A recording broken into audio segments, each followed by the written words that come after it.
nahanap na yung sinasabing pugad ni Nardong Putik. Dito daw.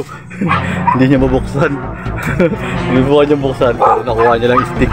Nabigo siya. May babae nagsalita pero hindi niya pa rin mabuksan. Sinasabing lunggang araw ni Nardong Putik. Ang ina mo, Jero mo, mukha yung pagtripan. Okay, good luck pag nabuksan mo yan. A few moments later. Parang walang tao. Pero mukha ba siyang bahay na Nardong Putik? Parang ano eh. Parang bilihan ng mga bawal. May pantay pampusa. Wala. Ano ko yun ito? May nakasulat pang